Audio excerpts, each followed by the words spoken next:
All right, everybody, welcome to the 12th edition of the Below the O-Line podcast here on World Racing Media. We got the usual panel on, myself, Joseph and Danny. Justin, he's running a little bit late, so hopefully he'll be able He's to in come on. Canada. Yeah, Happy Canada Day, everybody. yeah. To True all our North, strong Canada, and free. to all our Canadian viewers. Yeah. All right, so we got a jam-packed episode for you guys. Obviously, we had a great week of racing behind us. Probably the best F1 race of the year. I don't think there's really any question about it unless you're a Mercedes fanboy.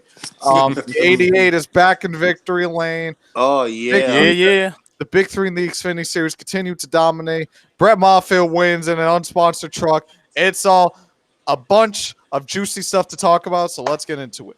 All right, to operate the blender, we start at the F1 Austrian Grand Prix, where Mercedes has their rings put to a stop at last for the first time since the last two races of 2018 and for the first time in 2019. Wow. Max Verstappen and Charles Leclerc put on a battle for the ages. Charles Leclerc started on the pole for the second time in his World Championship career. Dating back to Bahrain in round 2 this season was his first pole. But to continue the summary, we'll talk about F1 later. NASCAR was in Chicagoland. The Windy City really lived up to its name this weekend, hasn't it? yes, indeed it has. Alex Bowman finally finds victory lane for the first time in his Cup Series career, with Johnson finishing in the top 5 for the second time this season. All around good day for Chevrolet in general. They needed that, especially since this is at a mile and a half. And Oh yeah, especially last year, they struggled in mile and a half, so just mightily. So the fact to see that most of the top runners, and Kevin Harvick led the most laps. He was in a Ford Mustang, but I was like, probably the majority of the leaders were Chevrolets, particularly from the Hendrick Motorsports game. I think every Hendrick driver led a lap at some point in the race. So, I believe they did, if I'm not mistaken. Yeah, they did. so good day all around for Chevrolet. Obviously, Chevrolet getting their second win of the season with Alex Bowman. Here's the thing: everyone's like, finally, a Gibbs and a Penske didn't win. There's still only 3 organizations that's won this season. Hendrick now just extended that. Oh yeah. I mean, you got to give a little bit. I mean, the fact that everyone is like talking about Gibbs and Penske, yeah, they're good, but They were good. yeah. They were Gibbs good, was- but they just didn't have it for this race. Yeah, And- it was kind of irrelevant Yeah. today. Like, yeah, I mean, Hamlin won stage 1, but that was more due to pit strategy more than anything. I think the only close one was I think really none of them ran top 5 at all today. I think like Kyle Busch cracked the top 5, like maybe for like 2 laps. Truex was like around 8th or 9th or below. Hamlin was irrelevant. Jones was, he had 2 of them that finished in the top 10, Eric Jones and Martin Truex. Was like they weren't really in contention for wins or even top 5s today. Here's what I got to say about Kyle Busch, though, which we haven't said much about. Kyle Busch never had an actual run to the front. This is his second non-top 10 finish of the year. And I have them pulled up.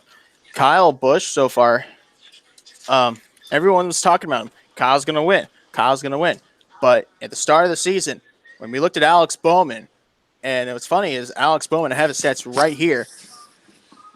Before round 10 at Talladega, he had 0 top 10s. Oh. And, of course, had those 3 consecutive second-place finishes where at Kansas, a similar track, and I said this when to Justin, one of our colleagues who's not here at the moment, probably celebrating Canada Day, that Alex Bowman, he was upset. His driver, Alex, didn't win, leading 63 laps, getting passed with 11 laps to go by Brad Keselowski.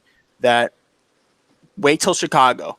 Wait till Chicago. I'm like, I forgot I said that, but wait till Chicago. And when Chicago comes along, what do you know? He leads 88 laps in car 88. He started 8th to win this race. How What many is more it? 8s can you get? Isn't that What is this? Truex's 2017 title where he led 78 laps at Homestead? All signs point to it. I didn't man. know that till now. I mean, I was at the race, so it's like they said it like at the track. They're like, "What do you know? He led 78 laps." I'm like, "Well then." Isn't that crazy? Well, So MRN yeah, gives you those facts. so yeah, that was interesting. The fact they led 88 laps. I feel like he was like, "Okay, here's what I think happened." So when Larson got by, he was like, "Okay, I'm gonna let Larson get by me just because I want to lead 88 laps, just because it would be cool." So he's like, "All right, Larson, I'll let you lead a couple," and then boom.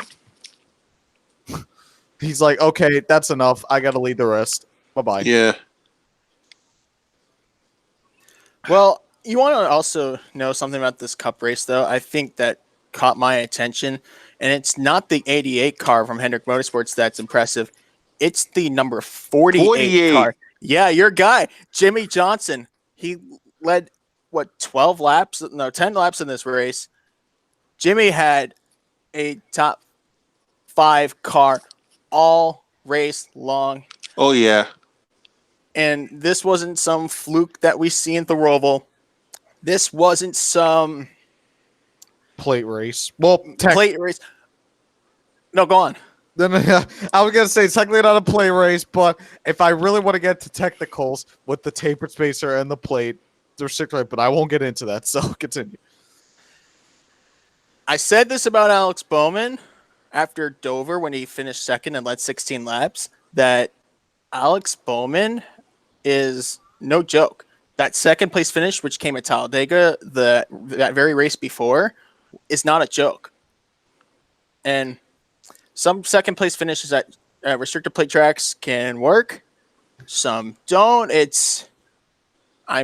you have Matt DiBenedetto who says otherwise at a track like Sonoma. Yes, I know he led 49 laps at the Daytona 500, and I have not disregarded that. I have not. But I'm telling you, one-hit wonders are real. Interesting fact about Matt DiBenedetto, which I looked up a couple days ago. He led 49 laps at Daytona. He's only led 1 lap ever since. Isn't that crazy? Yeah. I can go on Matt. I not necessarily Matt DiBenedetto, just like obviously the Vine family racing is just by their standards from what they set for this beginning of the season, they're disappointing. But that's a topic for another day. Right. Yeah, let's talk about some other highlights. William Byron took the lead from Kevin Harvick. He finished 8th, I think. William Byron, I mean, he's already done miles better than he did last season. I mean, he's already beaten the season stats of all 2018 just now. Here's my question with William Byron. Can he finally put together some top 5 runs? He's proven he can put together top 10 runs. Well, he can close out top 10s, but can he close out in the top 5? Yeah, that's a big question here. He's still searching for his first career top 5 finish. I believe he's finished 6th 3 times. Wait, repeat that one more time. William Byron has a best career finish of 6th 3 times, I believe. He's still looking for his first career top 5 finish. I'm surprised he doesn't even have a top 5 finish. He got 0 last year was 0 wins, 0 top 5s, 4 top 10s, 23rd in the standings with an average finish like 23 point something. This year, 0 wins, 0 top 5s, 5 top 10s, an average finish like 15.4 and 12th in the standings. Which the fact that he's 12th and he's with no top 5s, that just shows you how important stage points are now. Hey, I want to say something. Imagine holding Pepsi on one hand and Coke on the other. That's like William Byron and Chad Knaus.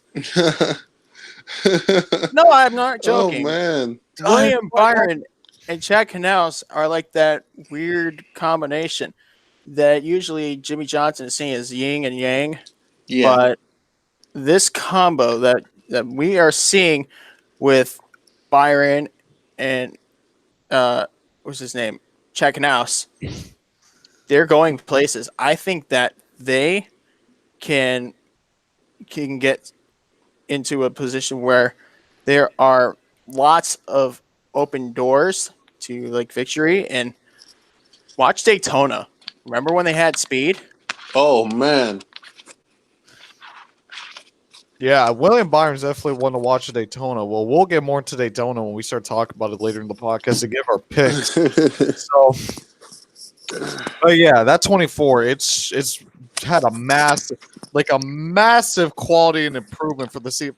I thought like even this season, I thought it'd be okay. He's probably not gonna make the playoffs, but at least he'll be in the conversation. Like he'll probably be like 18th, 17th in the points with Check and us. He's doing better than Jimmy Johnson. Yep. And not only that, but he Jimmy and what's his name, Kevin Mendering, they really just I don't know. I think I it's think more they Jimmy the really are. driver. I think they really are trying to figure things out. I I really mean, here's yeah, go ahead. I mean, the fact that, Oh shit! I'm not gonna gosh, get how, this. how can I put this now? The fact that they had a good stop, they had a good day at Chicago, gives me a little bit hope for them now. You know, going into Daytona, I was like, okay, maybe we could find something here.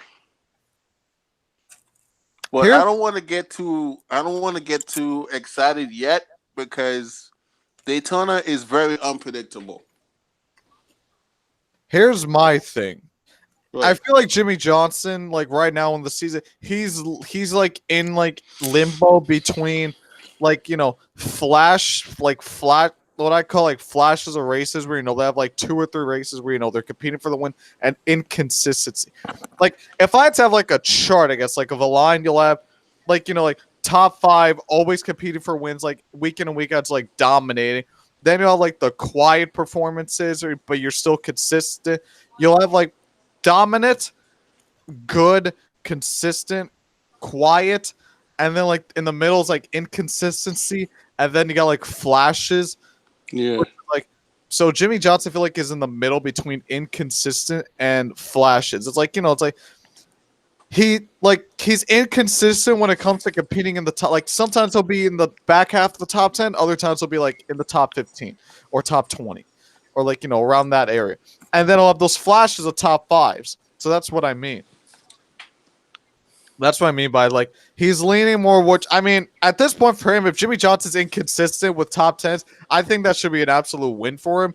Because Yeah. if you're having an inconsistent season with top 10s, let's think of Ryan Blaney's season last year. We had like 8 top 5s and 16 top 10s. Ryan Blaney was inconsistent last year, but still a good season. So I think Jimmy Johnson and that team should aim for that. Yeah. Now, Obviously, oh, go ahead. no, go on. Yeah, I was gonna say obviously you want to compete for wins, top 5s, championships, stuff, especially how Hendrick Motorsports have been. They're almost back. I mean, you could basically say that they're back. They just need to work more on closing the deal. It's really good. In terms of running, in terms of pace, they got it. They just need to worry about closing the deal. But yeah. So it's like obviously, but like Jimmy Johnson is clearly the weakest link at Hendrick Motorsports. So it's like for that 4018, they need to work on at least taking that next step to where that next step on my list would be at least inconsistency. Right. Here's what I'm going to say though. About the inconsistency when you have put in a set of races, and I want to go back to Alex Bowman on this because it's so true. The Alex Bowman, remember, before round 10, he went the first 9 races outside the top 10. He didn't. I don't even think he led a lap, to be honest. I'll go back on Racing Reference, and I can tell you, Alex Bowman did not lead a lap in 2019 until Talladega. Yes, that is true. He led only 8 laps. This Right. wasn't like some major appearance. You have a good stretch of races, right? You start off in the season, you may be shaky, you may be fast, you might have some good runs, but overall, you got to make sure that your car and your team is consistent. And I know consistency is an old word in stock car racing because of the playoffs, but it's still oh so relevant in how to win in the sport. Here's a little interesting thing about Alex Bowman. Before Talladega, and I'm gonna take a little cue from Justin's phrases. Before Talladega, his stats were this: nothing, 0, no Just way, a big fat zero. nothing, and he was a season low 21st in the standings. So Right. he wasn't even considered. What's more? I predicted that in the beginning of the season that Alex Bowman wouldn't even make the playoffs, and before Talladega, I was like, okay, my prediction actually might come true. Unfortunately, I'm an 88 guy, obviously. But yeah, after Talladega, he has yet to be outside the top 15 in points. After Talladega, point standings of 15th, 13th, 12th, 10th, 11th, 10th, and now 9th. And yeah, back on what you're saying, though, like the ninth in points. If you can go as low as 21st in points, was it? He went as low as His lowest season standings was 21st for Bristol and Richmond. He was 21st in the standings. What do you think is the cause of change in Alex Bowman? I think it has to do with that off weekend for Hendrick Motorsports. I mean, like that off weekend between Richmond and Talladega, you could tell that just boosted the pro. Because like before that off weekend, Hendrick Motorsports, besides Chase Elliott and Martinsville, were irrelevant as hell. Like they were not relevant at all. Oh, except for Texas, where Jimmy Johnson ran top 5 all race long. But those two races, besides that, they were non-existent. After that off weekend, whatever they did during that off weekend, and just Chevrolet in general, whatever Chevrolet did during that off weekend, it paid off. Talladega, we thought, okay, they won Talladega, but it's Talladega. Dover, they're like, okay, they're showing speed at Dover, which was important. But you can make an argument that Dover is a unique track. Kansas, once they showed up at Kansas, then it's like, okay, they got the package figured out. They're starting to put together runs. Yeah, and I think maybe the package, maybe it's just the flick of the switch. Momentum is big in racing. I think momentum is the reason why Lewis Hamilton did not win the Austrian Grand Prix, which I'll get into in a moment. But it's racing. It's a fancy way of doing things, I guess. I'm trying to find words to say something. You know that feeling when you know what you're gonna say? Yep. And I guess your vocabulary is like, not so fast. It's like, no, most of my vocabulary consists of curse words, so I'm kidding. If you insist. Fancy. Speaking on Hendrick Motorsports, I want to go back to William Byron. You know what really William Byron reminds me of? He's like a less successful 2019 William Byron. It's like Kevin Harvick this year, but just dialed back. They're strong at the beginning and the middle, but they just can't close. Kevin Harvick's problem this year has been closing races. Isn't Kevin Harvick supposed to be the closer? Yeah, exactly. But that's the thing. Like, is his nickname the closer? And you know what I'll tell you? Kevin Harvick being the closer, he's being the finisher. And Kevin Harvick's actually getting there and making things happen. And that's the thing about Harvick. And he's not doing it this year. I don't know what the deal is, but it's just not clicking. Top 5s aren't usually his thing. He's the guy that comes out of nowhere, finishes in the top 10s, wins the race. No. It's the top. No, in the last 10 laps, comes out of nowhere. That's what I'm trying to say. And wins the race. You know what Stewart House Racing is reminding me of? Joe Gibbs Racing in 2017. Oh, boy. I want to take JGR to win in 2017. It took them until the first race in Loudon with Denny Hamlin. Yes. That long, man. Took it that long. They didn't have the Camry figured out. Stewart House Racing, they don't have the Mustang figured out yet. So that's what this season's reminding me of. And even then, Stewart House Racing was pretty bad in 2017 too. I mean, they won the Daytona 500 with Kurt Busch, but Kurt Busch led a career-low 16 laps. Harvick only got 2 wins at Sonoma and Texas. And Clint Boyer, he missed the playoffs. Danica, we don't even talk about her. Yeah, she's trash anyway. Danica Patrick had 3 top 30 finishes in 5 races. Oh, boy. Speaking of female drivers wrecking, this is probably that. Let's move on to the Truck Series race. Oh boy. Okay, look. Before I talk before I talk, I'm gonna try not to curse as much. I probably won't be true on that promise, but I'll try my best. I'll give credit where credit is due. Everyone knows how much I despise Brandon Jones, but I'll give credit where credit is due. He got a runner-up finish, and he was competing for the win. Probably the only time this season that'll ever happen. But even if he had literally the god of the truck series, Rudy Fugle, he is literally God. Okay, God from the heavens, the guy who made the entire universe. He literally said he's going to descend to the planet, and then he's going to take the human form of Rudy Fugle. And then he goes to Kyle Busch. He's like, hey, Kyle Busch, I am God himself. Hire me as your crew chief. I could even get Brandon Jones to perform well. But in all seriousness, good job of Brandon Jones. I mean, now Yeah. Oh shit! I gotta admit that. now Brandon Jones has to start doing that consistently. He did. He finished fourth in the Xfinity race, did he? I think Yeah. so. He actually didn't do dog shit. See, I'm telling you, Brandon Jones. Yeah, you just gotta. Don't get too excited yet, though. Like What happens at Daytona? Well, once every 20. Brandon Jones wins Yeah. Daytona. What about happens telling at you that his Daytona? best career finish was second at Talladega 2 years ago? Oh no, last year. I don't Yeah, even. the race Spencer Gallagher won. Yeah, Brandon Jones wins Daytona. I don't know what my reaction will be. I don't know if I'll just be like, that just happened, or finally you're doing something with your goddamn career. Oh, man. But speaking of giving the shout-outs to drivers I have very, very, very low standards for, Natalie Decker, she spun out, no real surprise. But No she real came back to surprise. the top 15, so good for Kudos her. to her. Kudos to Decker. You get a gold star. I'll give Right. You get a cookie. I give credit where credit is due. Oh, you know who else? You know who deserves a bigger cookie? Dylan Lupton.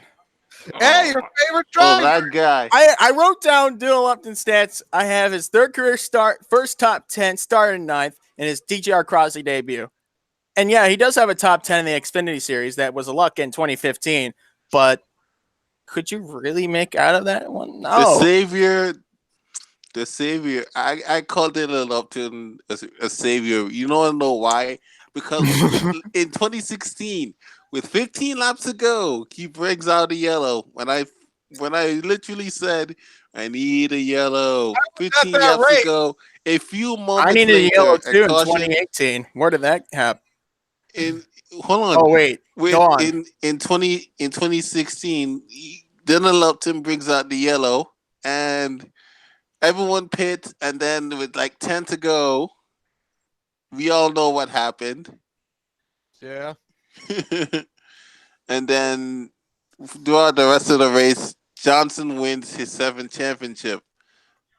I honestly feel like Dylan Lupton made that happen for him. I don't even know, but I'm just saying. Okay, I know I just gave Natalie Decker credit, but Natalie Decker. Here's what I'm going to say about Natalie Decker, though, and it's very perplexive because of her late model success. I know I'm saying perplexive. It's a big word. Look it up in the Oxford Dictionary. Yeah. Or the Webster, whatever you choose. Yeah. Okay. Natalie Decker finished one lap down and is currently sitting in the top 20 points. You missed 2 races. Is that saying something? Ross Chastain has only 4 races to get into the top 20 in points. He's got to find a way to pass Jennifer Jo Cobb in the standings. will Ross Chastain ever be able to catch the legend herself, Jennifer Jo Cobb? Tune in next time. Yeah, tune in next time at Kentucky Speedway. Yeah. To pass Jennifer Jo Cobb. Oh, Jennifer Jo Cobb. Okay, like I was saying, I know I just gave Natalie Decker credit, Yeah. but Yeah, give that little asterisk. but That little asterisk does make a difference. in his first start with DDR Crossley, the same equipment, the same team, gets a top 10 in his first start before Decker in her 9th, 10th, whatever start she's had this season. I know I give credit where credit is due, Credit is due. Yeah. But still. Okay. All right, so without further ado, we just Let's made our talk little mention about the trucks. the winner of the truck series before I actually start ranting on Natalie Decker for no reason. Brett Moffitt wins his second consecutive Chicagoland race in the truck series. Last year, he drove for Shige Hattori in the number 16 truck en route to his first championship. This is his second win in 2019 in the last 3 races, and first time in victory lane with a trophy in hand, which is kind of funny. Technically, he did have a trophy after Iowa. They kind of just went to roster saying they're like, "Yeah, this isn't yours." Yeah, about that. It's like, yeah, about that. So yeah, first time this season, Brett Moffitt crossed the finish line first. I know everyone was like, "Why does Brett Moffitt not have a sponsor?" GMS, from what I Because heard, listen, Brett Moffitt, what GMS lost not only one sponsor but 2. John Hunter Nemechek was blank in the race. I don't know if you saw that, but purpose. Like, yeah, like literally GMS, like they did this. I even think they did this last year. I think with like Johnny Stoddard, or like they did it with one of the trucks, or like once every year, like they'll take their cars or trucks or whatever, and they'll make it blank with no sponsor to like raise awareness for sponsorship or teams who need sponsors. So they did that on purpose, as far as I'm aware of. Or and you know what? It's funny though. The idea you put in like about a blank truck, and I know sponsorship is tough. Racing's a business. It's a tricky business, and not many people are lucky. And Brett Moffitt, I'm afraid, is one of them. He almost lost his ride this time last year. It's funny. I made a post on Instagram saying how huge this win was, and it would kept me up. That Chicagoland truck race last year kept me up past around 3 a.m. Like, wow, this guy is the best. He's just like, how is he at threat of losing his ride? And just a simple truck race can make a big difference in his career. And then months later, he wins the championship. And also about sponsorship, though, is Austin Hill. Think about Austin Hill. I know he has his own sponsor. I forgot what it's called, but United Rentals. United Rentals. Yes.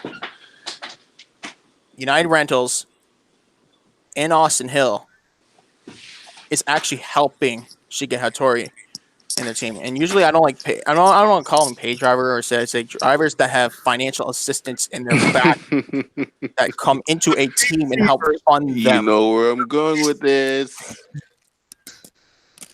Joseph, you know where I'm going with this. What? Go. I know where you're going with this. Pay driver. Wait a minute. That's not how you say it. It's team orders. Nah.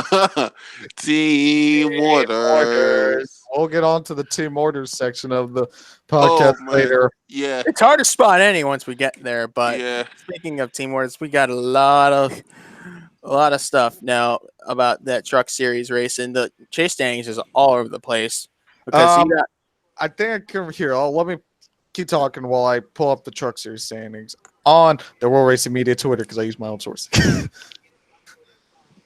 that's right. Why do I have to scroll down so long? Why did I decide to do that little game? I know I updated the truck. Okay, wait, nope, that's Xfinity. Here we go. Okay, so if we're talking, so always after, like the day after the race, I always put on the Twitter for World Racing Media, which by the way is at WR Media Group. Shameless plug-in. I don't care. So I always put the updated points and playoff standings. People actually care about what the actual point standings are, not just the playoffs. So I have them right here. yeah, so the top 10 in points. Grant Finger's your points leader. Stuart Friesen is 52 behind. Ironically, John's 52. Brett Moffitt is 53 behind in third. Crafton fourth, 62 behind. Ben Rhodes is 5th, 98 behind. Harrison Byrne is 6th, 111 behind. Austin Hill, 7th, 114. Todd Gillen, 8th, 156. Sheldon Creed, 9th, 161. And Johnny Sauter rounds out the top 10, 175 behind Enfinger. So of those 10 drivers listed, the following are in a clinch spot for the Truck Series playoffs. Brett Moffitt with 2 wins, Austin Hill with 1 win, Johnny Sauter with 1 win. You can thank Rowdy for that. And Ross Chastain, have a little asterisk, 24th, must make the top 20. He has 2 wins. The next race is July 13th at Kentucky Speedway. So they'll have the weekend off at Daytona coming up, of course, with the Cup Series. And we'll get into that in a few moments, the Xfinity Series, because I have this stuff down. So final thoughts on the Truck Series, guys. Let me just give the points. Obviously, you said like Sauter, Moffitt, Chastain, Hill, they're locked in. For those above the cut line, Enfinger is 111 above the cut line. So he's good. Yeah, it's like catastrophic. He's pretty much good. He's pretty much locked in. Stuart Friesen, 59 points above the cutoff. Crafton, 49. Ben Rhodes, 13. Now, from 9th to 12th, Harrison Byrne is 13 behind. Todd Gilliland, 58. Sheldon Creed, 63. And Tyler Dipple, 96 behind. I did say after Chastain's second win at Gateway that no KBM trucks in the playoffs. I highly doubt it still. I think Gillen might have the best chance. Right. At this point, I think it's Byrne. Gillen, I don't know what. Like, Gillen has just been irrelevant this entire season. Byrne, he's actually running top 5 now. I think he has like 3 consecutive top 5 finishes. So if anyone's going to get in for KBM, it's Burton.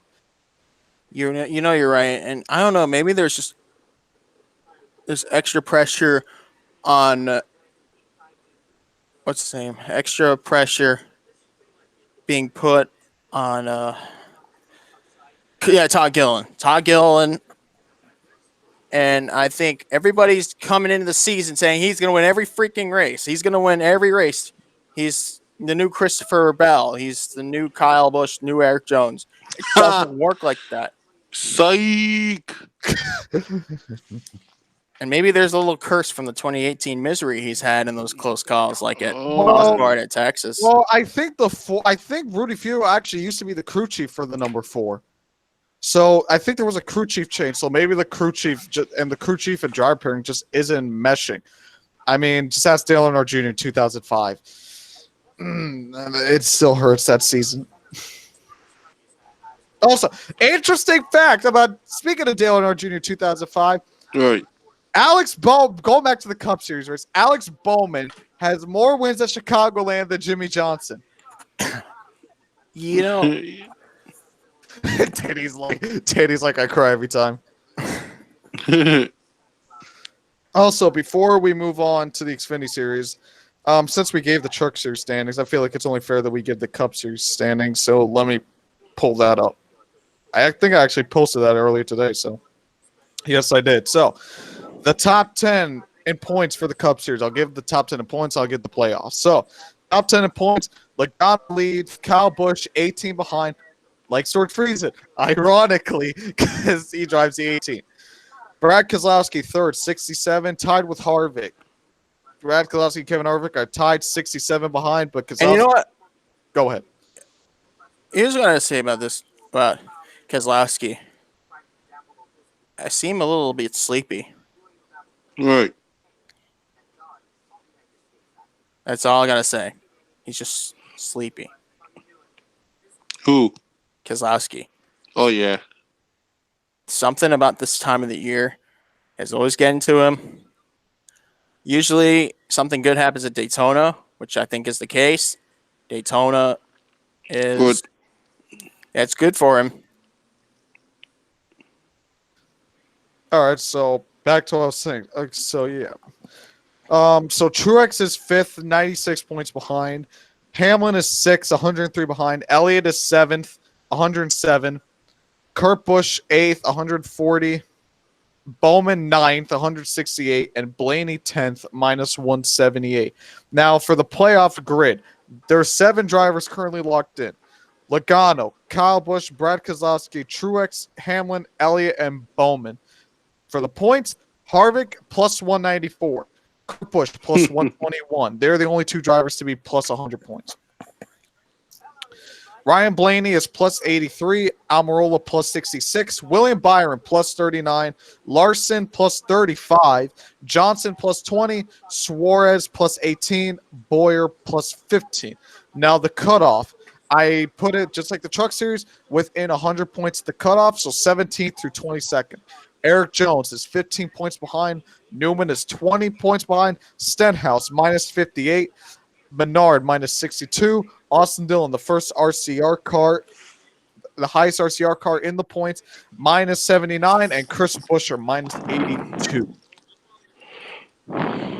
And that's your NASCAR Cup Series playoff grid.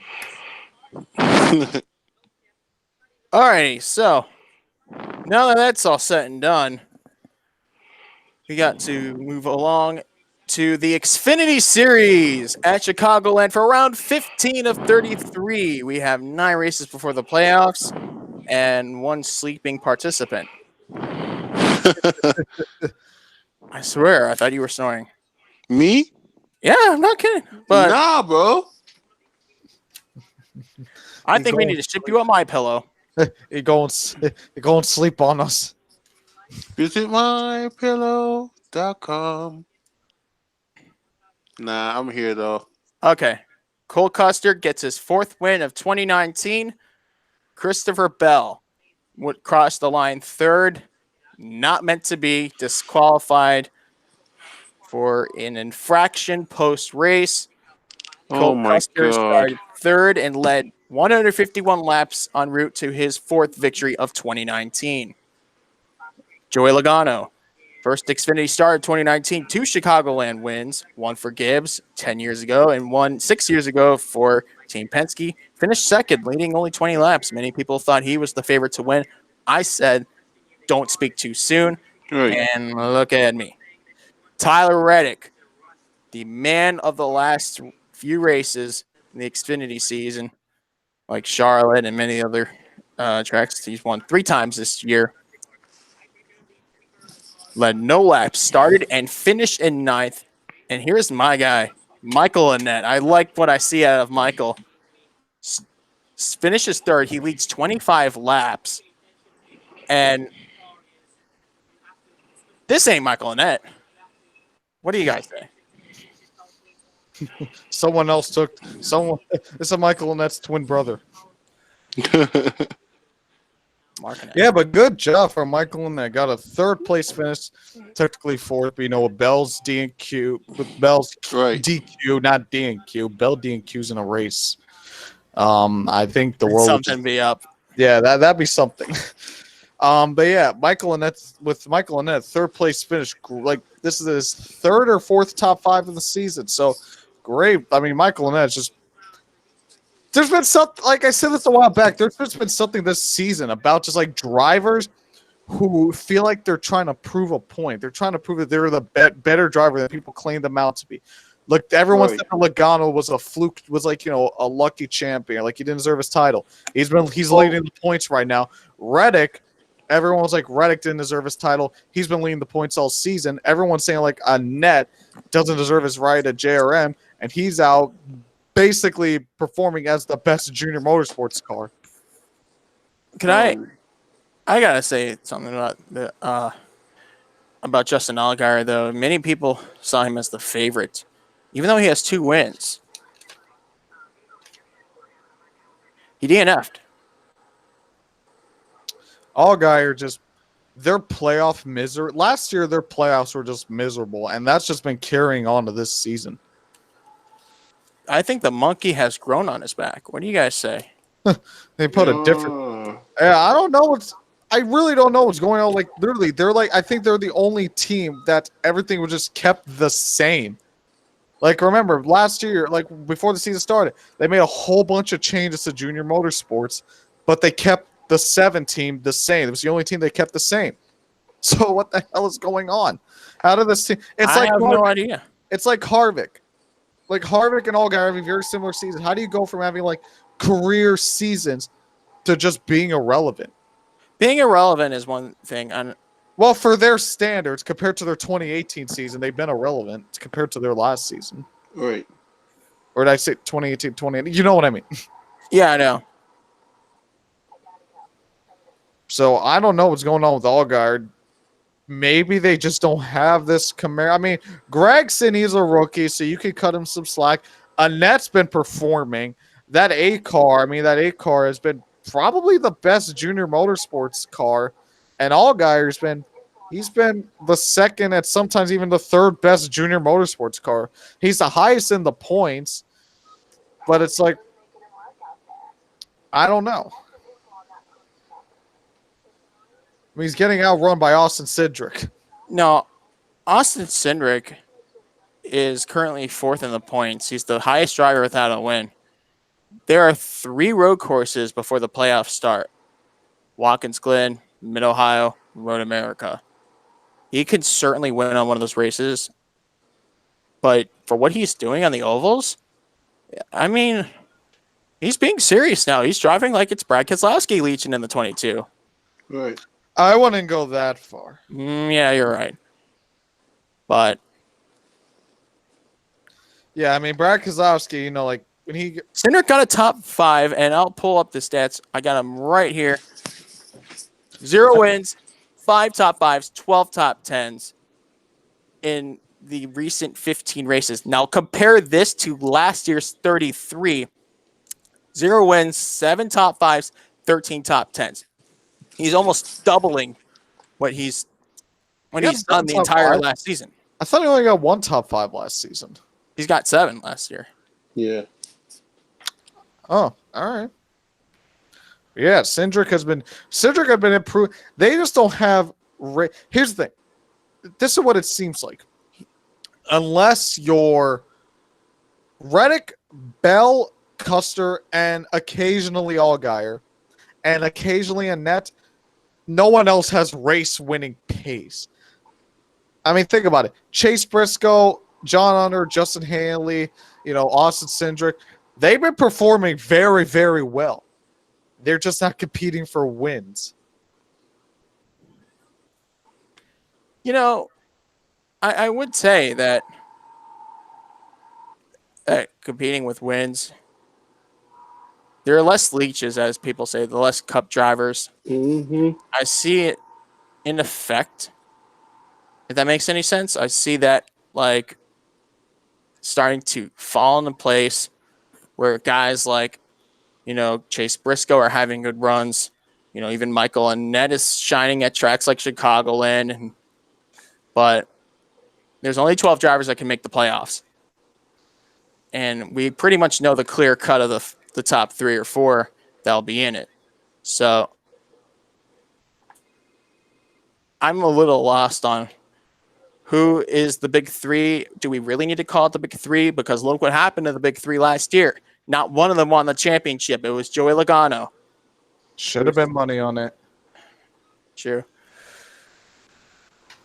This phrase called the big 3 is usually meant to gain, I'd say, attention. Headlines. Yeah, headlines. Joseph, you getting sleepy on us? I am. I'm a little sleepy. Oh, boy. Okay. But this big 3 really makes sense if they have 7 wins combined in the first 15 races. Yeah, that makes sense. 7 wins. Wait. 11. I guess I don't know how to do math. Joseph, you need to drink some coffee. You need to do something. You get some Red Bull. I need to take a yoga class. Yeah, man. We're losing, boy. We're losing. Don't lose us, man. All right. Hang in there, baby. Hang in there. Yeah, I'm not a big fan of the big 3. It's just annoying here. It's like, the big 3, the big 3. It's usually a term for a stick and ball sports team. I don't know if you guys remember the Miami Heat. Oh in yeah, the early 2010s. They had this big three: LeBron Dwayne James, Wade, Dwayne Wade, Chris and Chris Bosh, Bosh. LeBron Dude, James. Chris Bosh. Where is Dude, Chris they Bosh? marketed this big three so much, and I think that's just an example of marketing and marketing Where and is Chris Bosh anyway? He he retired. He retired. had a bunch of blood clots. Yeah. Oh man. He's retired like years ago. Oh man. All right. Let's talk about the next race. Well, we'll do it in Wait, its own discussion. we got to talk about Formula One. Formula One. You want to talk about Formula One? Now we can talk about team orders. Team orders. orders. Oh my gosh. It's like if we talk about Formula One, we have to say that before we talk about it. Like it's a requirement. It's a requirement. It's like scripted in the commandments of podcasting. The Mercedes team actually didn't win. The race was actually good. Here's what I'm going to tell It you only about. took us 9 tries, but we finally got a good race in this season. What if Right. I told you that Mercedes, they started with a deficit already before the race weekend began? And I'll give you some reasons. Valtteri Bottas had a big moment in qualifying. He had a huge shunt. So he lost his car and had to start from scratch. Wasn't that a practice? Practice 2, FP2. Yeah, you said qualifying. Did I really? Yep. Joseph, get the coffee. Great tip.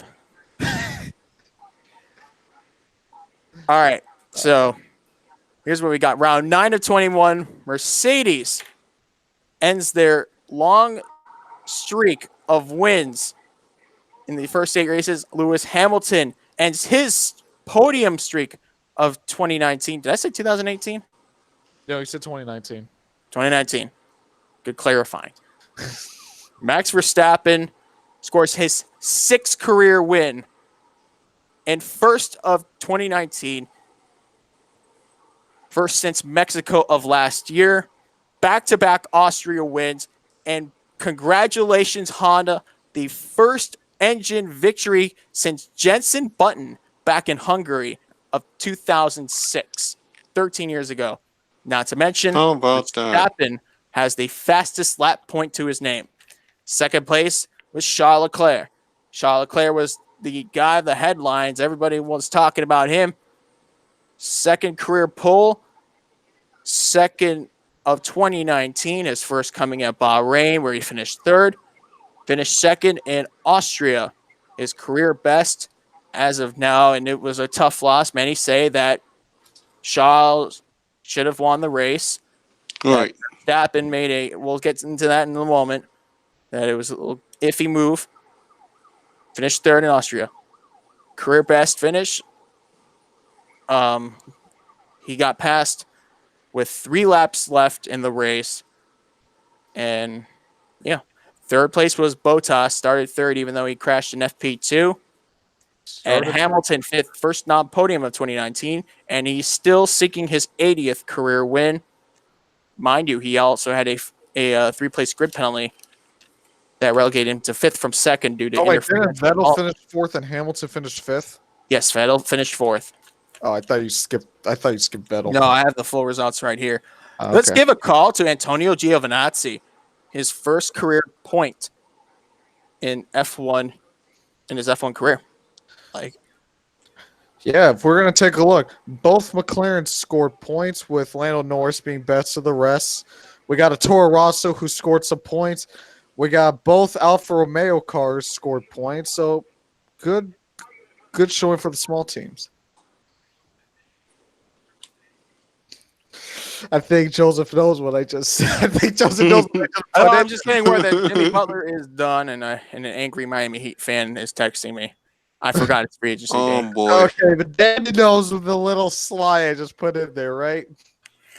All righty. Speaking of free agency day, Sergei Bobrovsky, ladies and gentlemen, we got him. But Yes, no one noticed the little sly I just put in when giving the back half of the top 10. Nobody. Did you? Nobody Were noticed you muttering? Nobody noticed how I just completely said that Pierre Gasly was a Toro Rosso and not a Red Bull. Like, I literally said both McLaren scored points. You got a Toro Rosso in there scoring points. Both Alfa Romeo scored points. No one? What? Come on, it was a good talk. Okay, so I guess there's a third Toro Rosso car on the grid, or maybe it's just a driver.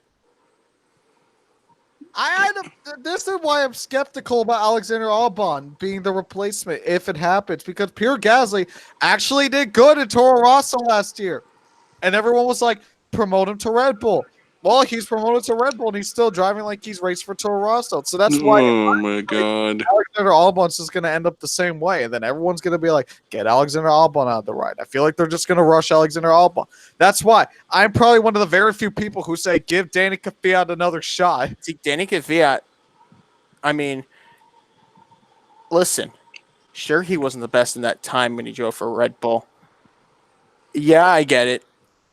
I understand. Like, okay, someone's got to take over. It was a Vettel spot, right? Yeah, Vettel left and put Denny in. And here's my thing, though. Sure, he did score 95 points in 2015 and made a podium appearance at the 2015. He scored the pole. I'm trying to remember. Oh, at Hungary. He got second. But here's the thing, though. It's the inconsistency. If you look at Melbourne at 16th, and then 2 weeks later, 19th, or I guess he didn't start in that one.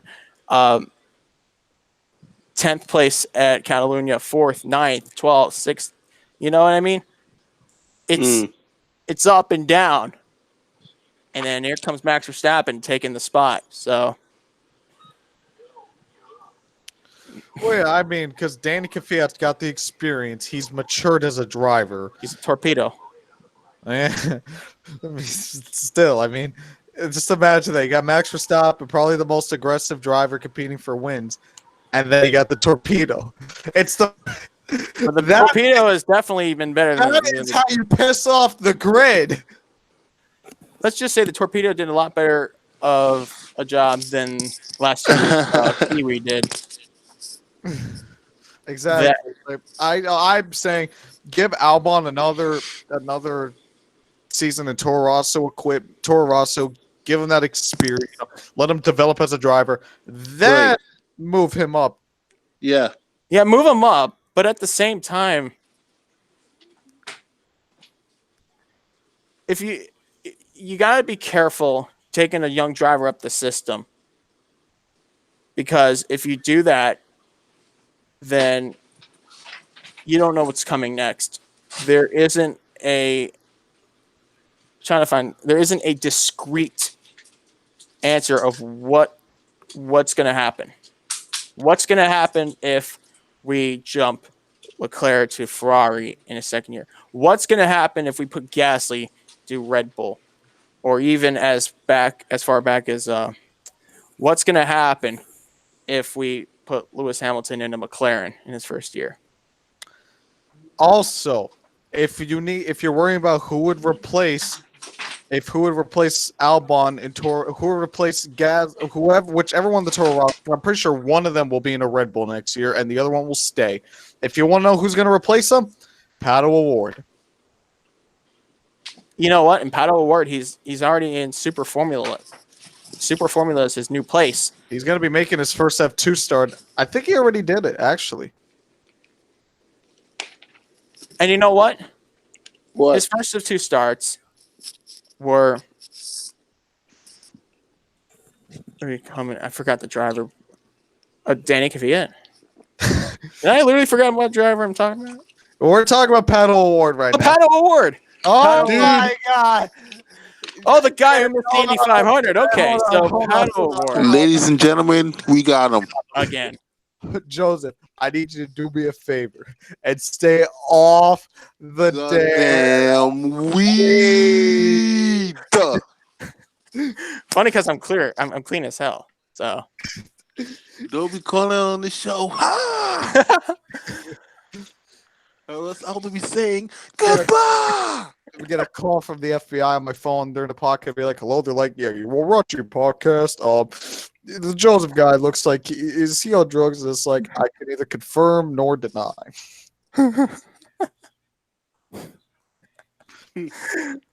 okay, back on topic. This hat is making my hair sweating. Maybe it's a hat that's causing you to lose your train of thought. Yeah, maybe is that because the well, I don't want to hurt my team, but it's coming off. You know what? Maybe I need to do some stretches. I got the perfect way to make sure that you keep focused. If every time you lose your train of thought, we gotta play 3 seconds of Gloria. I swear, that sounds like a challenge to me. Exactly. Oh, I love doing this podcast. Like literally, it'll go from talking about racing to just a pure comedy shit show. I love it. Man. All right, let's actually get back on focus before I lose my train of thought. Then you guys have to start playing a song that I despise. Paddle Award. So, Paddle Award has now begun a Super Formula career. And is this where he belongs? Is IndyCar not enough for him? I think Red Bull's putting him in there now. Well, here's the thing. I mean, you could say like, oh, some people might compare Paddle Award to Brendan Hartley if we're going this route. Brendan Hartley didn't really have experience in open wheels up until his Formula One stint. At least Paddle Award has IndyCar experience. Like he's got experience in an open wheel car. So, I mean, experience is key. Now, go on. If Paddle Award does end up at Toro Rosso next year, which I think Paddle Award would rather take a full F1 stint than a part-time IndyCar stint like this year. If that's the case, I think that he'll perform similar to Pierre Gasly did at the beginning of the season, but instead of just at the beginning of the season, he'll keep that going. I'll go as far as to say he'll be the best Toro Rosso driver since Sebastian Vettel. I'm not saying he's going to win for Toro Rosso, but he'll probably be their best driver besides Sebastian Vettel. Yeah, Toro Rosso, like I said, they're pretty much part of the. I think I said this last week when I talked about Vettel's upset win at Monza, and in a Toro Rosso car, like you're not expected to win for them, but you're expected to get points for it. And Paddle Award, he's driving for a team, Mugen. I finally did the research on Wikipedia, but he's gonna drive for the Super Formula, which is a Japanese single-seater racing league. I think Award could take Gasly's spot. Maybe not now. Maybe not in 2020. Maybe in 2021. I think he will. But have we seen any IndyCar drivers go to F1? We've seen plenty of F1 go to IndyCar, but have we plenty seen of times. vice versa? At least in recent memory. Remember Juan Pablo Montoya? No, I'm talking about in recent memory. Like in the last 8 years. I could say There probably has been like maybe one or two, but like none that I can Sebastian Bourdais. Sebastian Bourdais, when he drove for Toro Rosso in the late 2000s, he started his career in kart and found success. Actually, it was the early 2010s. Sebastian Bourdais was in Red. Was it Red Bull Toro Rosso? It was Toro Rosso. Maybe I question myself too much, but all right. So on the topic of Formula One, let me give you the point standings as they stand. Thank God Formula One doesn't have a playoff, so I just have to give the point standing. Don't even give me that idea of F1. Oh my God! If Formula One ever announces the playoffs, I can just imagine the outrage. Oh I never my want to God. see another. I don't want to. I never want to see another motorsports with a playoff. You know what? But I kind of want to see the reaction. So part of me kind of hopes that happens to see the reaction. I do too. Like I can just imagine all the F1 purists just like. Oh no. "Ah!"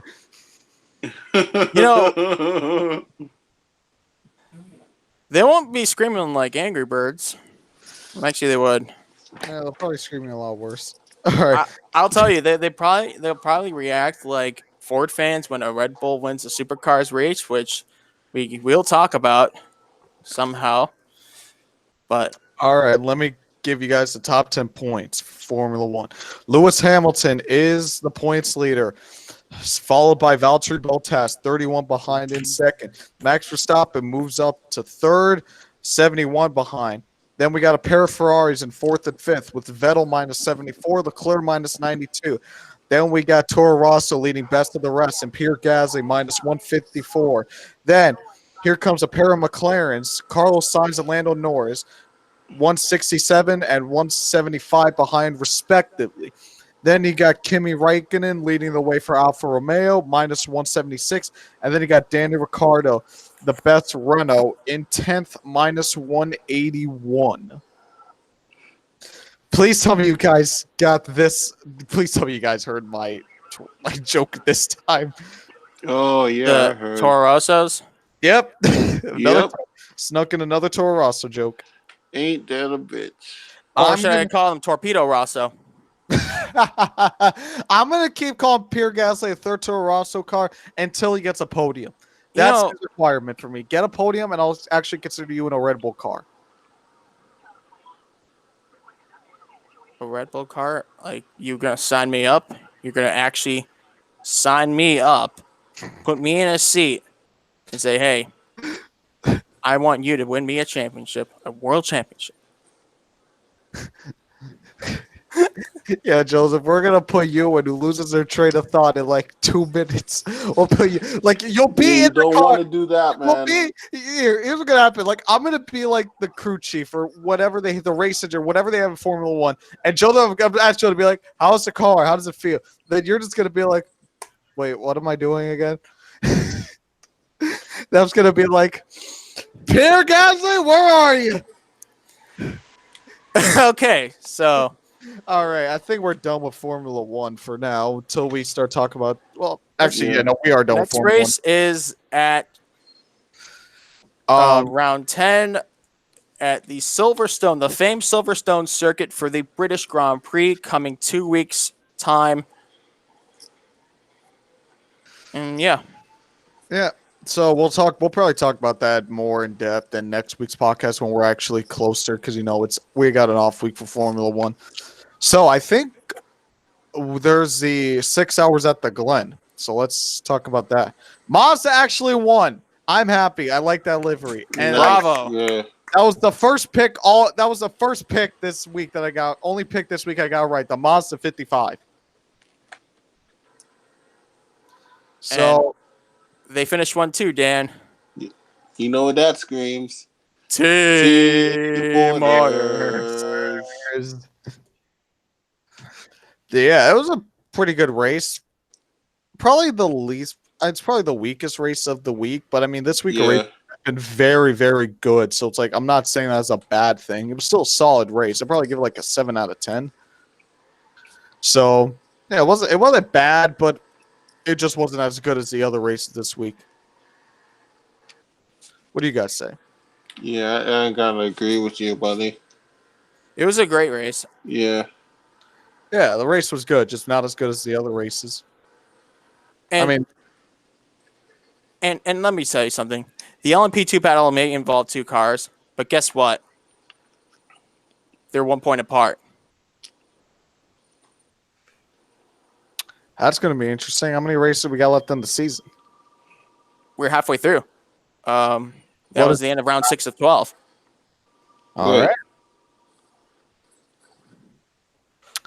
All right, so I guess that's... Oh, no, I got other stuff right here. Okay, all right. I don't know. No one's really talking, so I was like, all right, I guess we're done with him. So that was... So, yeah, Mazda 1-2 finish. I'm glad they let them fight it out. I'll give IMSA, I mean not IMSA, the IMSA Mazda teams credit for that. All right. First prototype win for Mazda in recent years, first ever for the DPI. GTLM, and let's talk about that class for a moment. Porsche finally stops the misery of 2 back-to-back 24-hour losses with the same drivers, Nick Tandy and Patrick Pile. In the 911 car, they redeem and claim victory. The GTD class, Acura sweeps the front row. The 86 started next to the teammate 57, Meyershank Racing Acura NSXs. And the 86 holds off the 96 BMW Bill Oberlin to get the win, driven by Mario Farnbacher. And here's the DPI points. DPI championship leader is the number 6 Penske Acura. They've taken the lead by just 1 point because the number 31 Whelen Engineering Cadillac had that miscue, sending them into the gravel. So they're down. LMP2, like I said, the 38. It's 1 point over the 52. GTLM is the 911 Porsche in the championship lead. And GTD, and they're over their 912 teammate. The GTD class is the 86 Acura, 16 points over the 14 Lexus. All right. So halfway point. Hopefully we'll get some. I mean, this season's been pretty good. This season's been very good. So I assume that these next 6 races won't disappoint. You know what? We're coming to Canadian Tire next week. Mm-hmm. That is Sunday after the Coke 0400, the day after, hopefully, if it doesn't rain. Better not. All right, so I think we're done with IMSA. You guys want to move on to the races coming up, or are there any other that happen? All right. Let's talk about the races coming up. So we got Daytona coming up for NASCAR. Daytona. Got Daytona Do it for Dale. Daytona. Do it for Dale. Exactly. So we got Daytona. Dale gonna rise from the dead. He's gonna win. Hey! So, Justin. Your boy is here.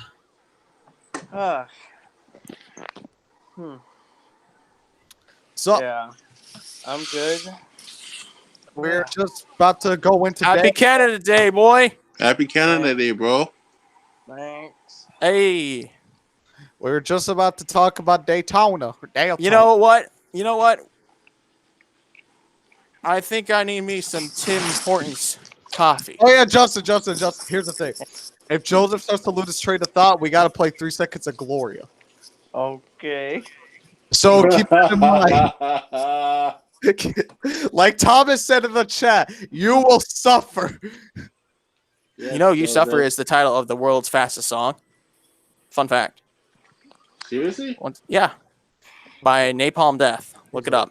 What was it, like 1 second? Oh, Just shoot. a split second. Oh, No. Like you can't even say you suffer it. That's for another. This is not a music podcast. This is a racing podcast. Yeah, man. All right, let's get into Daytona. Let's conduct our discussion. Daytona. So, as we head into the 18th race of the season for the NASCAR Cup for the Winston Cup Series at Daytona, we got Oh my God. Daytona. We gotta have no plates. We got no plate. Okay, let me actually talk like a normal human being. No restrictor plate. This is the first time we'll have This is the really Arrow good. new plate package at Daytona. First time with no restrictor plates. They'll have the 9-inch spoiler. They have all that good stuff that we had at Talladega that made Talladega such a fantastic race. Can we see the same thing for Daytona? Well, Daytona Absolutely. Talladega, that race is very different. Hey, by the way, Garrett Smith plays in the 15. Sorensen's in the 27. BJ McLeod in the 51. Yates in the 52. Joey Gates in the 53. With Brendan Gaughan's in the race. Justin Haley's racing. Yeah. We have like Stunt Brothers racing. We got the Beard Motorsports. How many cars are entered? Oh, let me check. There's 1, 2. And 11, 12, There's 13. 40 cars entered in the Cup Series race. Wow. That's the limit. Yeah. And I know the Xfinity's on the Xfinity we got. I don't even know. I'm looking at the Xfinity entry list. Is there any Cup drivers? Chastain in the 16, I guess. Just looking. Oh, Sheldon Creed's in the 8. Yep, Creed's in the 8. Joe Graf Jr.'s racing. Chris Cockrum's racing in the 25. Shane Lee, Balicki, Sieg. Okay, Ryan Sieg might get his first win. 18 Who is knows? Riley. When we get into our picks, I do have a pick as a first time winner. Hey, Riley Herbst is racing in the 18. Jeffrey Earnhardt's in the 81. Austin Hill in car number 61. Cesar Baccarella is racing. Cody Ware's in the 99. Yeah. So yeah, Cesar Baccarella's back. He ran he ran the last Daytona race in the 90. He's still driving for Mario Gosselin. Yeah. Remember when Cesar Baccarella was in the front pack in February this year? Yeah, he almost got a top 10 but hit the wall with like 3 laps to go. Exactly. That really sucked for him. He was doing really well. What else do we got here? So, um, yeah. So, what do you guys think that we're gonna see out of this race with the new package? Because Daytona's much. You think we're gonna see a wreck fest? Oh yeah, I don't think a Wreck Fest. It's not gonna be like the Truck Series because and I don't think it's gonna be like the trucks because the Truck Series package is different. So I don't think it's gonna be a Wreck Fest. I think there'll be some crashes, not many as the Truck Series at Daytona in February. That race was one of the but worst ones. freaking, I remember. Last year, Oh man, Remember the truck race in 2019? last year was Oh, yeah. horrible. Last year's Horrible. race was horrible. The Truck Series at February was horrible. Yeah, it was carnage. yeah. Here's the thing: I don't find that entertaining. It's like if the the drivers are wrecking every 2 laps, it's like It's really sad. I feel like the appeal of the racing itself goes away when that's all that happens. exactly. There's nothing more than cars crashing into each other, flipping over, and then there's like 5, 6 cars left at the final restart. Yeah. Exactly. So I just don't. I don't find wreck That's where I'm like, no, go on. Sorry. Go ahead. No, go ahead. You go ahead. All right. Gives you time to get your train of thought. Now, as I was saying, so I don't mind a couple. Like if you got like if you got like a couple wrecks here and there, it's one thing. But when it constantly happens, especially when it's taking out like 20 plus cars, it's like that's when it's just like I don't find it. I don't like. I'm not like, hey, there's a wreck. I'm just like, are you kidding me? Yeah, like we don't need always a rack. Like this year's Talladega race was the prime example. It was. And the best part about that Talladega race was the cars were maneuverable. Yeah. Like It wasn't like they were all in one line. Like remember 2018 we had problems like the cars would snap loose or get tight randomly. They couldn't go side by side last year. The old aero package you couldn't go side by side. Or the cars would get loose on the outside or just get tight. So yeah, that was the problem. Let's move on. Let's go to let's talk about our picks. Who do you guys got for Xfinity? Oof. I'm trying to still think. Like, I don't want to pick a bad pick because it's gonna be competitive. I can tell you that. For some reason, my pick is Sheldon Creed in the 8. Last time a junior motorsports car won last time that we were at Daytona, Michael Annette. Yeah, so I feel like You Sheldon think Creed. Michael Nett's going to sweep? I'm not. No. He's saying that Sheldon Creed is going to win. Oh, I know. Junior Motorsports will sweep, but not Michael Annette. Yeah, I feel like Sheldon Creed because he's ran restrictor plates. He's didn't do too bad at Daytona. Daytona. Yeah, I feel like he has a good shot to win in that number 8 car. All right. Who knows? Here's what I'll say.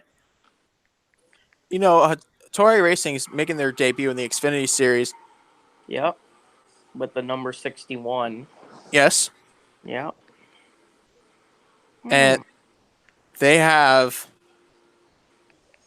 Austin Hill, who won the truck race this year, Yep. in that car. Oh, yeah. I don't want to hop on the bandwagon, although I'm a fan of him.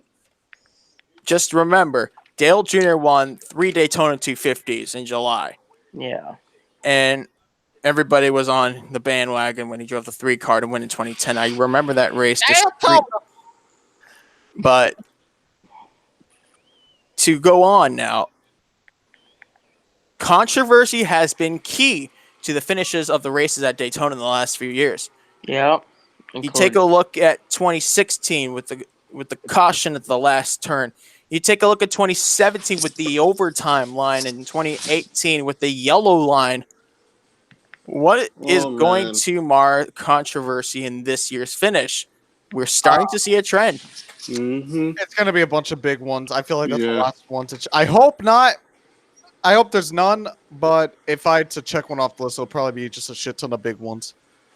I remember the big one last year happened going into turn 1 involving Austin Chandler blocking the 2 of then Matt Tifft.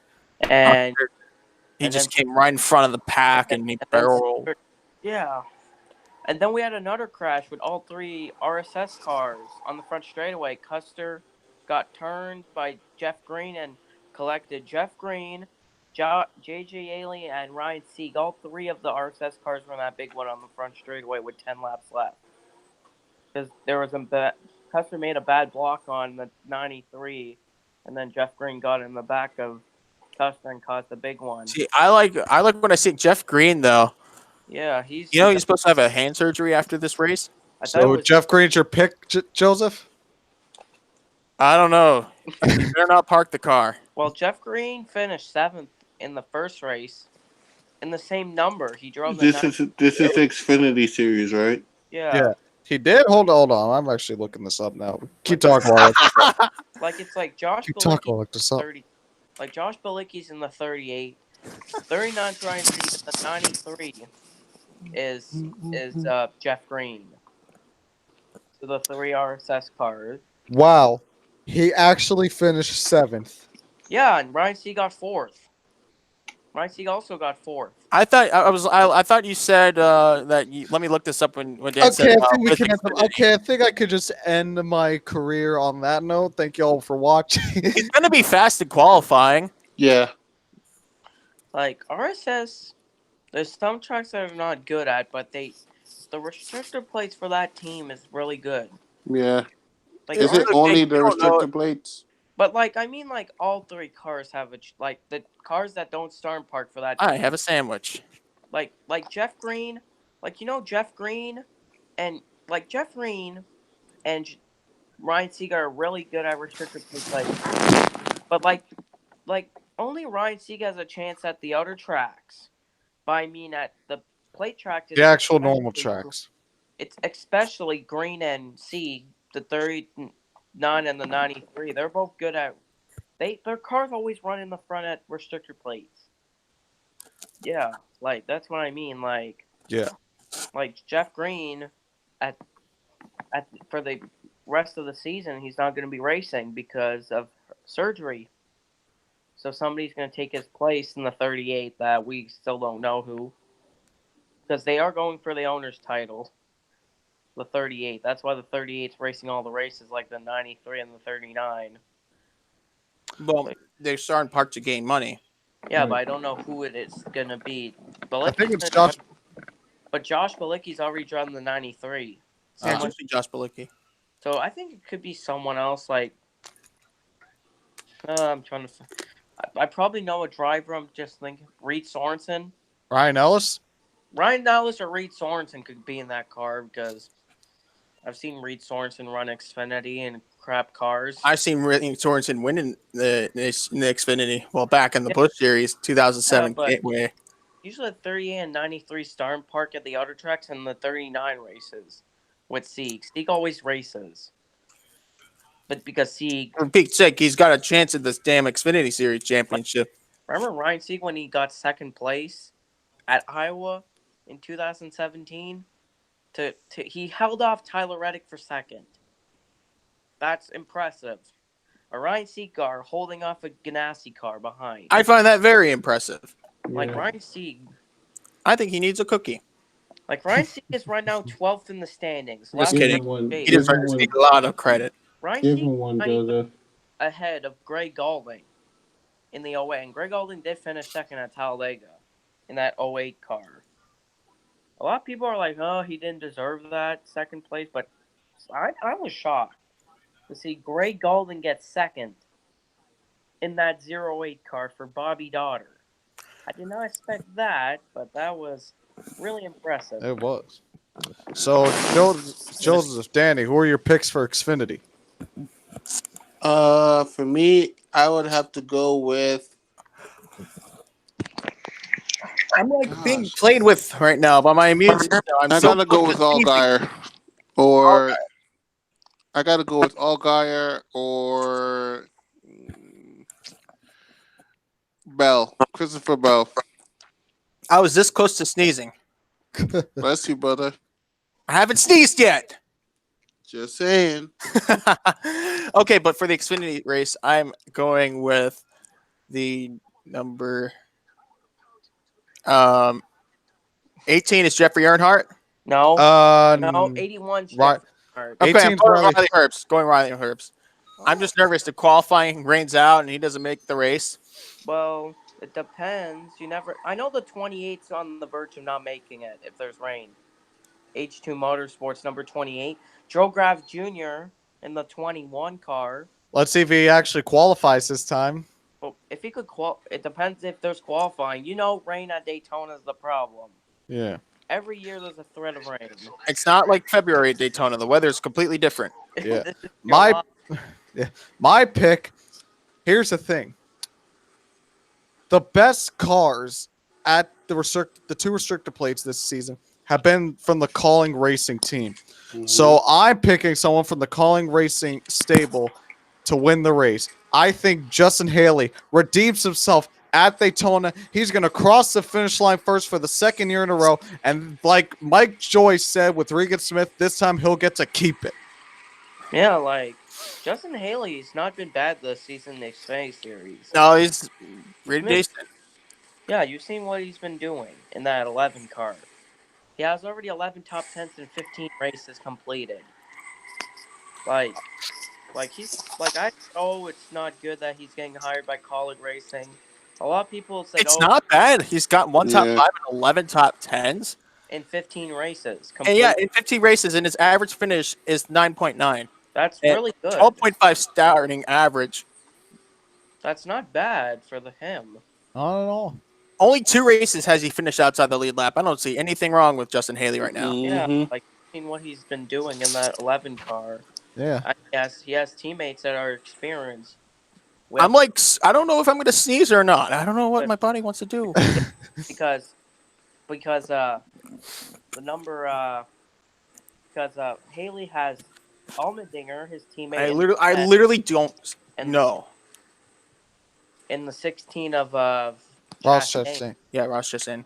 Yeah, and he has H. Allmendinger in the 10 car. His other. Could we see Ross Chastain go full time in the Xfinity Series next year with Calling? But it depends if they want to bring the number 10 full time. Right. I mean, why wouldn't they? I mean, how many races has the 10 run already this season? Maybe they're experimenting. At least it will keep the lead out of the. Like, think about this. Well, especially if they're starting to run 3 cars now, you know that they're thinking about bringing in a second car full time. Well, the third car is AJ Allmendinger. Wait, are you talking about Colleague Racing? Yeah, No, I'm talking about how Calling Racing might. I think my 2020, my first 2020 prediction, Calling Racing expands to a 2-car operation, and Ross Chastain takes over for driver the number 10. Yeah, the 10 and the 11. Yeah, that would be good. But do you want to know what I've heard? Hey, by the way, there's only one cup leech, I just realized. Landon Castle in the 4. I swear to God, if Landon Castle wins this race. Oh my God. Landon Castle hasn't won ever in NASCAR. But JD Motorsports has run good. at restrictor plays. I forgot this fan base doesn't believe in. You small already continuation. know what happened this year, earlier this year. Sorry, I took up the charger. I'm like literally. I don't know if am I gonna sleep or sneeze. This is like This is the mystery. This is our mystery section of the podcast. Will Joseph actually sneeze? About Wait. Let me put this in the chat. like JD Motorsports, not run bad at restrictor plays. Like I'm looking at it, we have Castle's on the 4. Who's in the 01? Oh, the Hashtag Will Joseph actually sneeze. Gary Smith in the 0. Steven Light's in the 01. BJ McLeod's in the 15. Why is it we BJ McLeod in the 15? Like running for JD Motorsports and he has his own team. 13 is Joe Nemechek. At least he's making bread, isn't he? Yeah. Chris Cockrum's in the 25. I love that name, Chris Cock. Chad Fincham in the 40. Chris Cock. Timmy Hill is in the 66. Mike Harmon in the 74. Brandon Brown in Thick the boy. what? Like about like Have you seen Brandon Brown's new paint scheme? I love. I've quickly turned into a Brandon Brown fan. I really hope that team goes places. yeah, like we've seen Brandon Brown get like run in top 15, almost top 10 at tracks that you don't expect them to run in like the top 10, top 15. I've slowly become a Brandon Brown fan. Like especially listen, I'm especially with that new paint scheme and how they're honoring the military. I respect anyone who honors the military and especially in NASCAR. So any team who does that gets my support. So like I say with any driver that I support, go give them hell. Like that Me too. Like that 86 car has run previously. That's Jerry Brown, the owner. That's his spotter. Brandon Brown's driven the Truck Series before and got a 4th place in the 2016 Nextera Energy Resources 250 at Daytona. Got 4th. The race that Christopher Bell flipped over at the end. Yes, I remember. He got 4th in the race. Yeah, in that 86 truck when he drove in the Truck Series. But also, thinking about what happened in these plate races, the draft is so key. You got to know who you're working with. The bumpers got to line up in the corners. If they don't line up, there's trouble. Like the big one is out of anyone's control. If that makes any sense. Like about Brandon Brown, the only race that I feel bad for him was at Iowa. Guess what happened? He had to bring it to the garage. He had to bring it to pit road on lap like 80. Guess why? Why? His fumes started going in the car for some reason. The fumes were sucking into the car with him. He didn't feel well. Like like the fumes, that happened to Hamlin at Dover. Yeah, like the fumes were getting into his car randomly, and he didn't. He had to park it because he couldn't stay in the car. It's like that happened to Cody Ware at Sonoma. He had to park it. There was fumes coming into the car. The crush panels. Yeah. Oh, that's Kyle Busch at Chicagoland. Yeah. That's Chicago Busch, Chicago. No, Charlotte, 2017. No, it happened also. Oh, this weekend? Yeah, this weekend with Kyle Busch. Like, I remember with like 30-some laps ago, Kyle Busch says, I can't see. I'm like, well, bring it to pit road, please. I don't want you to bring out a car. Well, if he brings it to pit road, if he brought it to pit road, the car would have engulfed on fire. Yeah, that's true. But then he brought it to pit road, and everything was good. Because I did want a caution. I was sweating so badly the whole time. I knew it. You get that feeling where someone's gonna win the race. It's like it's meant to happen. Yeah. You're there. That's what it's like. That's what happened. Like people thought, oh, Larson got by him. Oh, Bowman choked again. I'm like, no. I knew it. I thought when Larson passed, I was like, all right, it's over. But then Bowman kept on the bottom and going to 1 and got. He drove in hard. He drove in hard into the turn 1 and 3. I was surprised by that. When he passed him, I was like, wow. Yeah, even Bowman said second's not an option. He wanted to win so badly. Bowman had the most unemotional, generic. Like when he literally he got in the car, I'm expecting to be excited. He's just like, "Oh, I'm proud for my guys."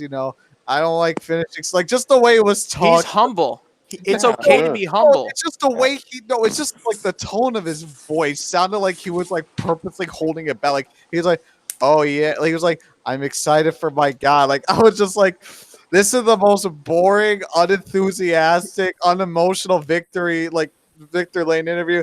But I don't care. Like I remember even Also, hold on. Also, I like how he took a nice little jab at Parker Klickerman. He basically said, "Oh, Parker, I waited. If things gone a different way, I could have ended up like you." Wow. I just found that Hey. funny. I don't know. Dang. It's a little funny, a little mean. well, It was That's a nice little jab at him, right? in 2014, Parker Kligerman was supposed to run the full season for Swan Racing. He ran 8 races, and guess why Swan Racing closed? Parker Kligerman destroyed a car in every race he ran. In 8 speaking. races, his car got damaged. Speaking of teams who supposed to run the full season but don't. Obaka Any news on Obika Racing?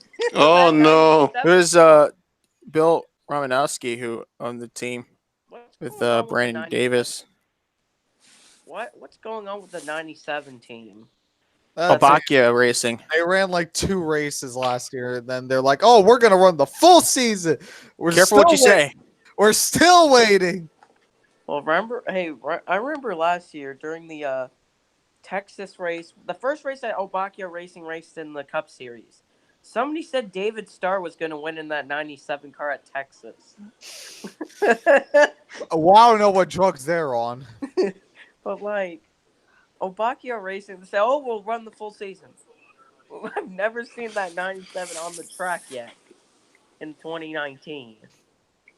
I've seen them race in the Xfinity Series in 2015 with some races with Dylan Kwasniewski for some reason. About the Daytona, I think it's gonna be. I don't know how it's gonna be, but I think it's gonna be an interesting race at Daytona.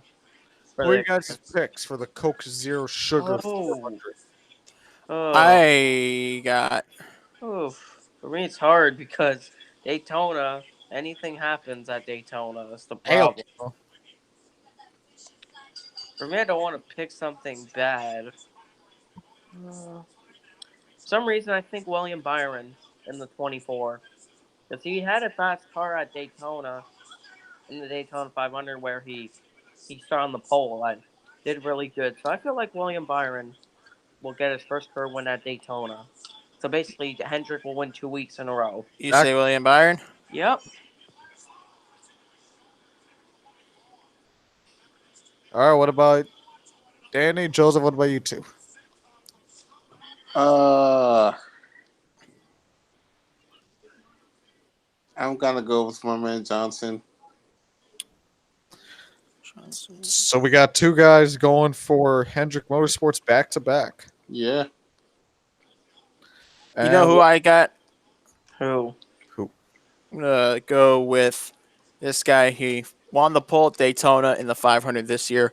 William Byron is going to get his first career win. Huh. Let's see what could happen.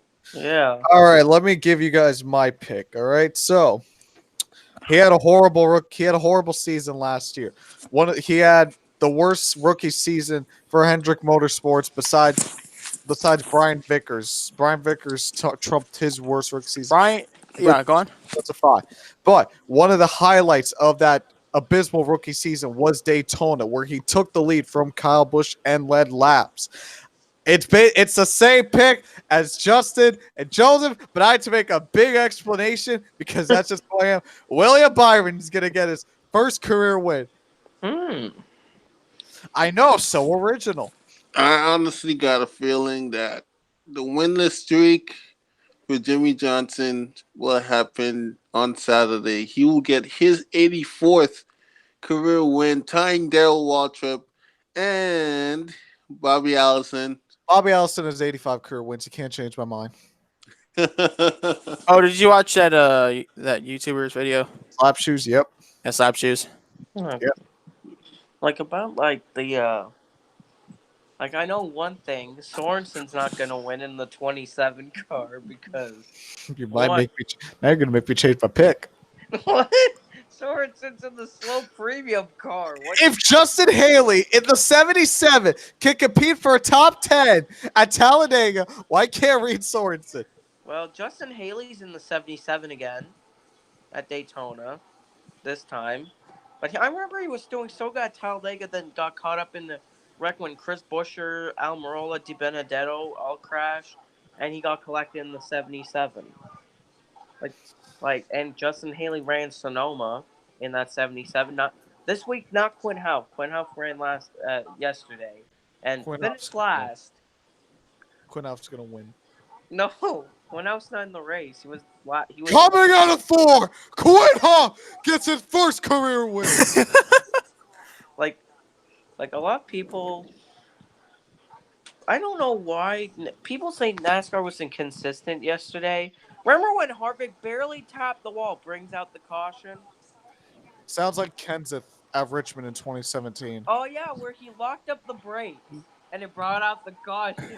That race still. I remember everything from that day.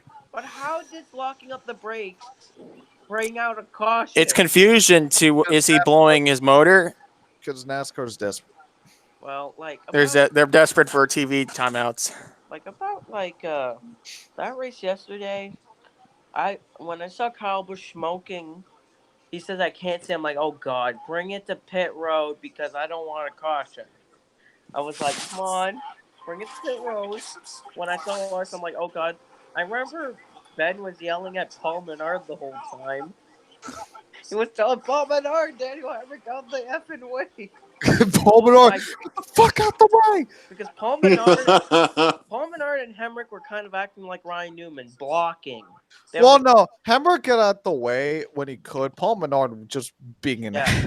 And when Larson got by him, everybody thought, oh, it's over. But then I said Bowman's coming back, and he touched Larson a little bit. He didn't put him in the wall, but he just little tap. Another slide job. But like that, I was looking on Twitter. I'm like, oh god, he has to pass Tech. When I looked at Pop on Twitter, I saw, oh yes, Bowman passed Tech. I heard that somewhere. It was like I think I joined the call again. It's like, what if he misses Tech? I was like, I swear to God, if he misses Tech. Oh, that would give the win to Larson. That would have been Larson. Damn. Whoa. Wait. Don't be funny one race. If all the cars get DQ'd and last place Reed Sorensen gets the win. That would be the funniest. Reed Sorensen wins. Or like I would. I feel like he'd literally just be like, wait, what? no, that would be funny if Mike Harmon and Xfinity would happen.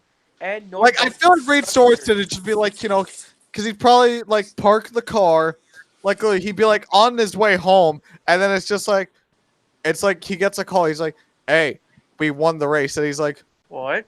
wait, what? What happens if that happens? Ow. What happens if that happens to Morgan Shepherd in the Xfinity? All cars get DQ'd. Morgan Shepherd passes inspection. I mean, Morgan Shepherd, like that team has had like a small amount of flashes this season in qualifying, and they could just not park the car. Yeah. Like also, or what happens if it's Norm Benning in the Truck Series? Norm Benning. Strowman is dead. Oh Like- my God. Like Norm Benning. Oh God, Strowman is dead. Like Norm Benning got parked.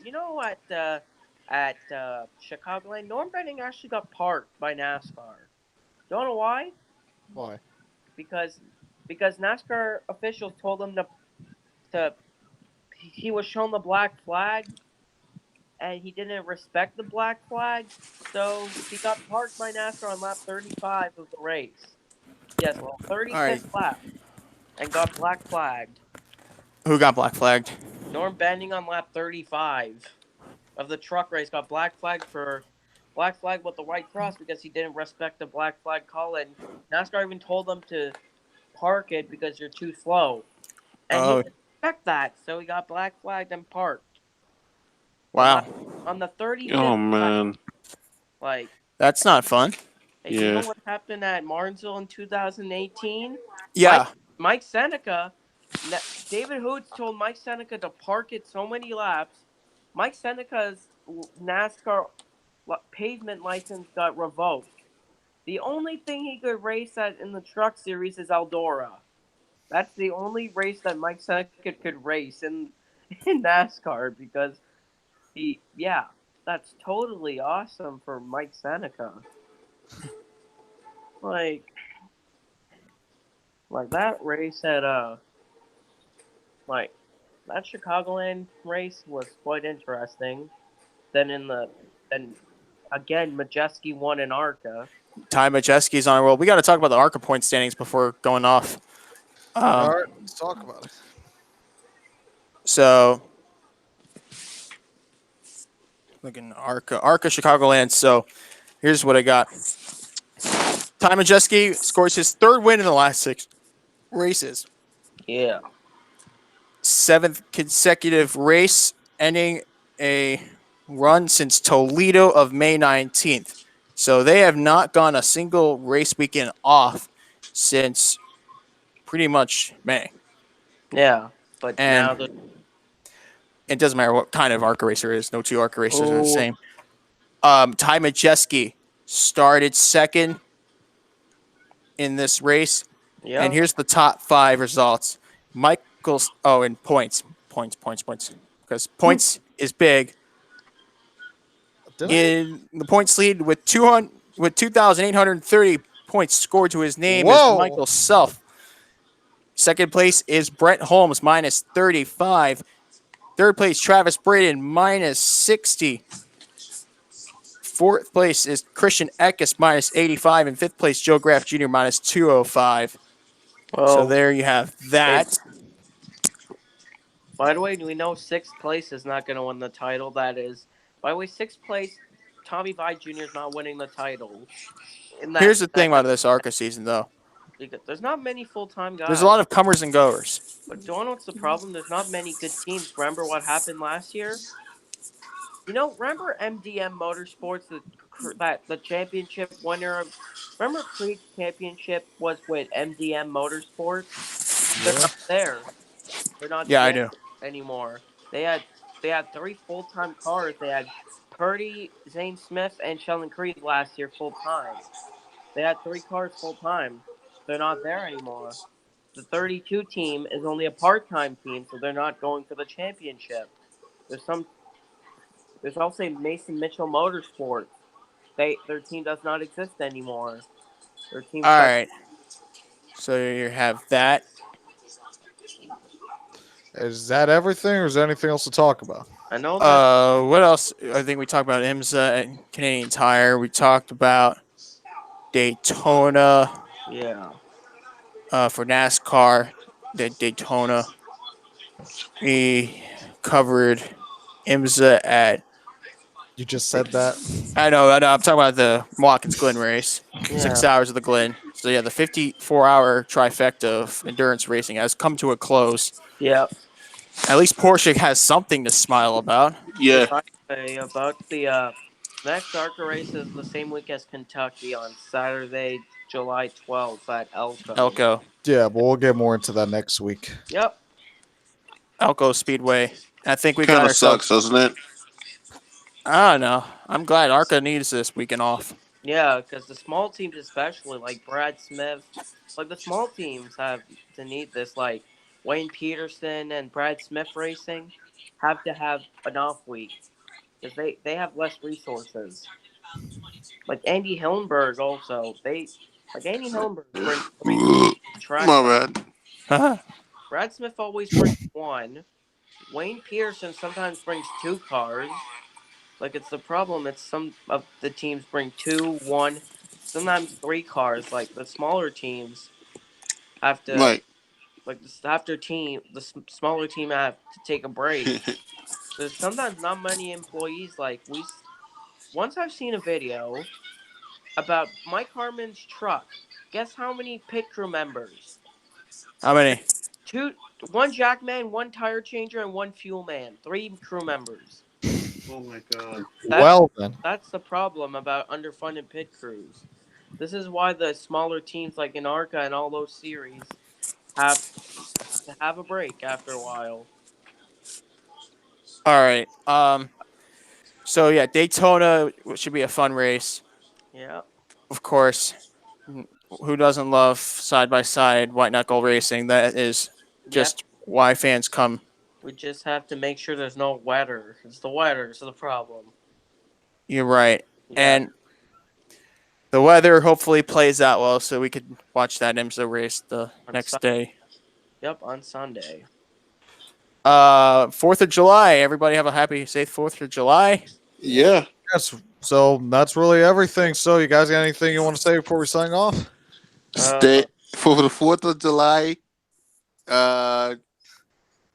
Just Say please it. stay off the damn weed. Stephen A. Smith is not a happy camper this week. Yeah, he especially thinks with the the new, Knicks. he thinks the New York Knicks are no longer the prime New York basketball team. Rip. Sucks, All right, doesn't it? so thank you everyone for tuning in to this edition, of the Below the Online podcast. Follow me on Twitter at 87 Velocity. Follow me on Instagram at Velocity87_. Follow us on Instagram. We're now on Instagram at World Racing Media. Follow us on Twitter at WR Media Group. You guys want to give your social media? Please check out my Twitter at YT NASCAR, and please check out my YouTube channel NASCAR88. All right. Please check out my YouTube channel, Danny and Garrett 48, and my Twitter, Low Boost Danny. All right. So, Joseph, you got anything you want to say, or? I'll take Go that. Ryan Sieg. All right. So thank you all so much for watching, and we'll see you next time.